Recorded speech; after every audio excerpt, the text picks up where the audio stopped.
UP police के जो first shift में हिंदी के जितने भी क्वेश्चन आए हैं उसको हम सॉल्व करते हैं और आप अपना वो जो नोट्स है आप रखे रहिए, मिलाते रहिए, आपका देखिए कितना सही होगा। चलिए पहला प्रश्न हम देखते हैं। पहला प्रश्न क्या है, एक ओर अजगर लाखी एक ओर मृगराय और बिकल बटोही बीच में परियो मूर्छा खाए। अब ये जो प्रश्न है ये आपको तो बहुत साल पढ़ाया गया है, जब से आप पढ़ रहे होंगे तब से ये एग्जाम्पल देखे होंगे और इसमें कोई भी कन्फ्यूजन आपका होना नहीं चाहिए। इसका जो सही उत्तर कौन सा है, भयानक रस है, ऑप्शन नंबर सी। अगर ये नहीं कर पाए होंगे समझिए कुछ नहीं कर पाएंगे आप। दूसरा देखिए, निम्नलिखित में कौन सा शब्द अलंकार नहीं, इसमें शब्द अलंकार नहीं है वो बताना है। तो श्लेष है, रूपक है, अनुप्रास है, यमक है। तो हमें पता है शब्द अलंकार में क्या आते हैं, अनुप्रास आता है, यमक आता है, श्लेष भी आता है, लेकिन रूपक जो है ये शब्द अलंकार नहीं है। ये कौन सा अलंकार है, तो अर्थालंकार है। अगला प्रश्न है, जब दो व्यंजन एक साथ मिलते हैं तो उन्हें क्या कहते हैं, ये तो सब पता होगा, संयुक्त व्यंजन कहते हैं। और चार होते हैं, छत्र, ज्ञासर, ये किससे बने हैं, तो इसको हमने क्लास में आपको पढ़ाया हुआ है, तो आप वीडियो देख सकते हैं, यूट्यूब पर भी देख सकते हैं और क्लास में भी देख सकते हैं। अगला प्रश्न देखिए, नेक्स्ट है आगम। अगम और आगम शब्द में सही युग्म अर्थ इसका क्या है, तो अगम और आगम का सही शब्द युग्म। तो देखिए अगम मतलब यहाँ क्या होता है, अगम मतलब होता है यहाँ दुर्लभ और आगम मतलब होता है उत्पत्ति। तो देखिए यहाँ जो पहला ऑप्शन ये सही नहीं होगा, बहुत सारे लोग यही गलती कर दिए। इसका क्या होता है, ये दुर्लभ और उत्पत्ति, ऑप्शन नंबर सी इसका सही उत्तर है। नेक्स्ट है कि निम्नलिखित मूक शब्द, मूक का अनिकार शब्द नहीं है, तो मूक का जो पर्यायवाची शब्द बताना है। तो मूक मतलब होता है तो जो ना बोलता हो, तो जैसे शांत ये है, गूंगा भी है, चुप भी है, लेकिन विवश नहीं है। विवश किसका होता है, इसका मजबूरी का होता है, अनिकार शब्द होता है विवश, तो इसका बी सही है, विवश। अगला है निजवाचक सर्वनाम का प्रयोग किस वाक्य में हुआ है। निजवाचक जहाँ अपना स्वार्थ होता है वहाँ क्या होता है, निज आता है। तो अपना स्वार्थ क्या है, आप भला तो जग भला, ये क्या है, निजवाचक है। तो ऑप्शन नंबर 20 का सही उत्तर है। नेक्स्ट है, क्या भूलूं क्या याद करूं, हरिवंश राय बच्चन की आत्मकथा श्रृंखला का कौन सा भाग है, ये बताइए। ये तो थोड़ा सा उससे अंदर से पूछ लिया है, क्या भूलूं क्या याद करूं, तो ये उनकी श्रृंखला का पहला भाग है, ऑप्शन नंबर 20 का सही उत्तर है। नेक्स्ट प्रश्न देखते हैं, हिंदी भाषा के साहित्य अकादमी पुरस्कार के प्रथम विजेता कौन थे, तो ये सबको याद होगा, Makhanlal Chaturvedi, option number A, यही थे हिंदी भाषा में साहित्य अकादमी पुरस्कार पाने वाले प्रथम विजेता। नेक्स्ट है, निम्नलिखित में से वयोवृद्धि शब्द का सही संधि विच्छेद क्या होगा, तो वयोवृद्ध, वयः प्लस वृद्धि, इसका कहाँ गया ऑप्शन, ऑप्शन नंबर डी, वयः प्लस वृद्धि होता है। नेक्स्ट प्रश्न देखते हैं, अगला प्रश्न है 2019 का साहित्य अकादमी पुरस्कार किस रचनाकार को दिया गया, तो 2019 साहित्य अकादमी पुरस्कार किस रचनाकार को दिया गया, तो ये 2019 वाला सबको पता होगा, ये कौन थे, नंद किशोर आचार्य, option number A, Nand Kishore आचार्य थे। अगला है देश प्रेम में कौन सा समास है, तो सबको पता होगा, देश प्रेम, देश के लिए प्रेम, जहाँ कारक चिन्ह उत्पन्न हो जाए, कौन सा आता है, तत्पुरुष, ऑप्शन नंबर डी, तत्पुरुष समास। अगला है जुबान पे लगाम न होना, तो इसका क्या अर्थ है, तो जो जैसे अनावश्यक रूप से जो बड़बड़ाता रहता है उसे हम क्या कहते हैं, जुबान पे लगाम न होना, तो इसका यहाँ ऑप्शन नंबर का डी सही है, अनावश्यक रूप से स्पष्टवादी होना।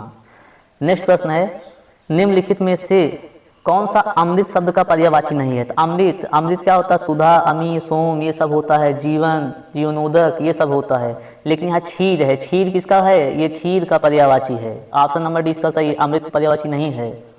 अगला है कौन सा वर्ण दंत नहीं है, तो यहाँ देखिए द, त, जो त वर्ग हैं सब दंत होते हैं, लेकिन यहाँ ट वर्ग दंत में नहीं आता, ऑप्शन नंबर इसका बी सही उत्तर है। अगला प्रश्न देखते हैं, नेक्स्ट प्रश्न है, मैंने आम खा लिया है में प्रयुक्त काल कौन सा है, तो जहाँ देखिए मैंने आम खा लिया सामान्य का है, लेकिन क्या है, खा लिया है मतलब भूत का है, लेकिन है आ गया था, है मतलब क्या होता है, आसन, ऑप्शन नंबर सी, आसन भूत है। अगला प्रश्न है, किस एक में ही आस्था रखने वाला है, जो एक में ही आस्था रखता है उसे हम क्या कहते हैं, तो उसे अनन्य कहते हैं, अनन्य, ऑप्शन नंबर इसका ए सही है, अनन्य। अगला है, निम्नलिखित शब्दों में प्रयुक्त प्रत्यय किस विकल्प में ठीक ठीक प्रदर्शित हैं, तो सब में बताना है प्रत्यय कौन सा लगा हो, जैसे पहला धमाका, लड़ाकू, उड़ाका, उड़ाक और छिलका। तो धमाका में धम में क्या जुड़ा है, आका, लड़ाकू में क्या जुड़ा है, आकू, और उड़ाक में क्या जुड़ा है, आक, और छिलका में क्या जुड़ा है, छिल में का। तो क्या होगा इसका, आका, आकू, आक और का, ये किस ऑप्शन में है, आका, आकू, तो ऑप्शन नंबर ए, आका, आकू, आक और का, ऑप्शन ए सही है इसका। अगला है शुद्ध वाक्य का चयन करिए, तो शुद्ध वाक्य चयन यहाँ करना है। तो यहाँ पहला है मध्यकालीन युग की कलाओं की बहुत उन्नति हुई थी, तो शुद्ध ही लग रहा है। दूसरा है साहब ने कहा है कि किसी को अंदर जाने न दिया जाए। तो यहाँ देखिए ये कथन है, ये वाक्य, इसके लिए यहाँ कामा लगना चाहिए, ये तो गलत हो गया। इस समय मोहन की आयु 20 वर्ष है, तो यहाँ जब किसी की जिंदा व्यक्ति की आयु बताइए तो वहाँ आयु नहीं, उसको क्या कहते हैं, अवस्था। तो ये भी गलत है। जब ये गलत तो पहला ही सही है, आप चाहे तो भले हो, तो ये भी क्या है, गलत है। इसका पहला सही है, मध्यकालीन युग में कलाओं की बहुत उन्नति हुई। ऑप्शन नंबर इसका सही उत्तर है। नेक्स्ट प्रश्न देखते हैं। अगला प्रश्न है सदा एक वचन में प्रयुक्त होने वाले शब्द चुनिए। तो वर्षा, जनता, तो ये दोनों सदा एक वचन में ही प्रयोग होते हैं। प्राण बाल, ये तो बहुवचन है। होश, लोग, बहुवचन है। हस्ताक्षर, बहुवचन। जनता एक वचन है, तो इसका ऑप्शन नंबर ये सही है, वर्षा और जनता। नेक्स्ट है राजा शब्द के लिए पर्यायवाची शब्द चुनिए। राजा का पर्यायवाची क्या होता है, तो राजा कहाँ गए, धनाढ्य, Lankesh, Narendra. Option number D इसका सही उत्तर है, नरेंद्र होता है। नेक्स्ट है निम्नलिखित वाक्यों का शुद्ध रूप चयन कीजिए। तो शुद्ध रूप इसमें बताना है। भारत में अनेक जातियां हैं, तो पहले शुद्ध लग रहा। भारत में अनेकों नहीं होगा। भारत में अनेक जाति है, ये भी नहीं होगा। भारत में अनेकों जाति, ये भी नहीं। तो इसमें पहला भारत में अनेक जातियां हैं, ऑप्शन नंबर ये सही है। विस्मय बोधक चिन्ह, अरे बाप रे बाप, ये जिसको नया समझो क्या है। खत्म बाजार उसका जीवन नरक है, विस्मयाद बोधक, ऑप्शन नंबर बी ये विस्मय है। अगला देख किस वाक्य में अच्छा शब्द का प्रयोग हुआ है। अच्छा शब्द का विशेषण के रूप में हुआ है। अच्छा तुम घर जाओ, ये विशेषण तो है नहीं, खत्म। अच्छा है वह, ये भी विशेषण नहीं है, खत्म। तुमने अच्छा किया, ये भी खत्म है। तब इसका मतलब ये सही है, स्थान बहुत अच्छा है, ऑप्शन नंबर डी इसका सही है। यह स्थान बहुत अच्छा है, मतलब यहाँ स्थान की विशेषता है, अच्छा, विशेषण। अगला प्रश्न देखते हैं।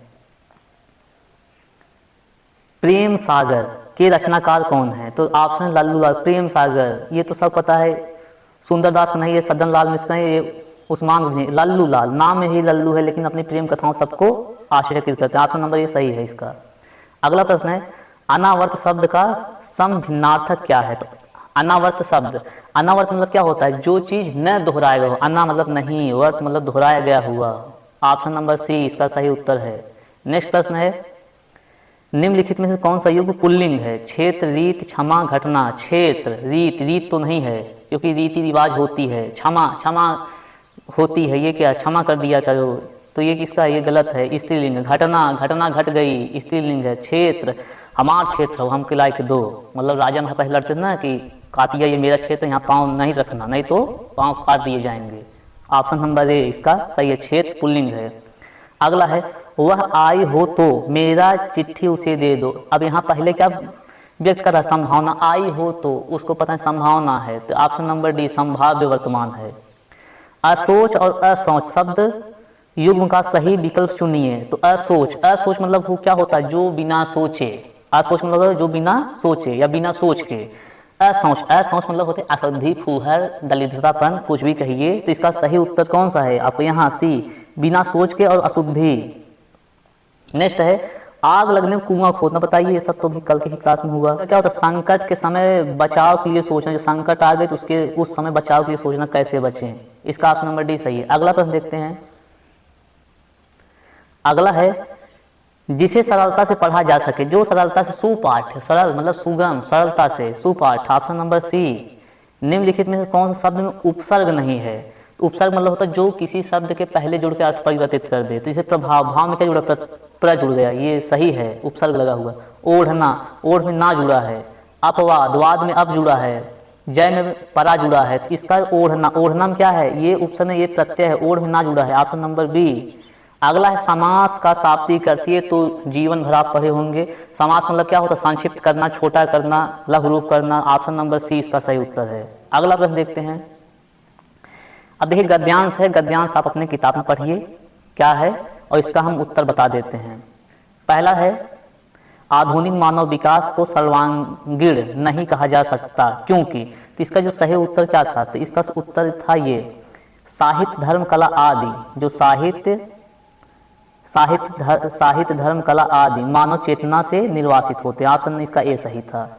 फिर अगला था 91 अणु विस्फोट को महामानवतावादी की मर्यादा देना तभी संभव जब व्यक्त की। तो इसका जो सही उत्तर था वो था ये क्षुद्रता को राष्ट्र की क्षुद्रता न बनाने के लिए दिया जाए। ऑप्शन सी सही था, क्योंकि ये प्रीवियस ईयर में पूछा हुआ प्रश्न है, जो 2018 का लेखपाल पेपर हुआ था ये चकबंदी वाला, उसमें पूछा हुआ है। आगे है, आज का मानव अपने व्यक्तित्व और अस्तित्व के प्रति इसलिए शंकालु है क्योंकि, तो इसका जो सही उत्तर था, तो इसका सही उत्तर तो ये था, वह विज्ञान की विध्वंसक शक्तियों से भयभीत है इसलिए। इसके बाद अगला है कि अगला प्रश्न है, हमारी विज्ञान धृत शिक्षा की सर्वाधिक महत्वपूर्ण देन क्या है, तो इसका जो सही उत्तर था कौन था, जीवन की अपरिसीम भौतिक विकास, ये सी सही था। और लास्ट वाला है, मानव जीवन में भस्मासुर बनने से कैसे रोका जा सकता है, तो मानव जीवन को भस्मासुर बनने से कैसे रोका जा सकता है, तो ये आप सबको ही पता हो गया, तो दिमाग अगर लगाए होंगे तो आप उत्तर पा ही गए होंगे। इसका जो सही है, नैतिक आत्मिक मूल्यों को विकसित करके तभी भस्मासुर बनने से रोका जा सकता है, नहीं तो भस्म होना तय है। तो ये हो गए हिंदी के सभी प्रश्न। आप इसको मिलाइए और कमेंट करके बताइए आपके कितने सही हैं, और चैनल को आप सब्सक्राइब भी कर लीजिए, आपको सारी इन्फॉर्मेशन इसी मिलती रहेगी।